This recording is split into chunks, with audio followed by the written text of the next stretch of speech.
భగవంతుని విస్మరించటం ఉండలేరు.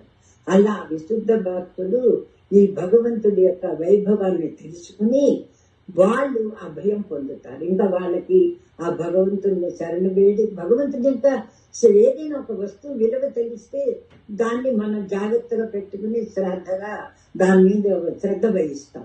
అలాగే రత్నాన్ని చూసుకున్నట్టు రాయిని చూసుకోరు కదా, అలాగే ఆయన ఆ భగవంతుడి యొక్క విలువ తెలిసినందుకు ఈ మానవ జన్మ విలువ తెలిసి వాళ్ళు దాన్ని వృధా చేయకుండా, ఇతరితర దుఃఖాలు పాలు చేయకుండా అది భగవంతుడు శాశ్వతాలను భగవంతుని శరణవేడి ఆయన్ని పొంది అలా రక్షించబడాలి అనే భావం, ఆ వైభవంతో వీళ్ళు కూడా అభయంగా భయం లేకుండా అలాంటి అభయం తెచ్చుకోవాలి అనే భావంతో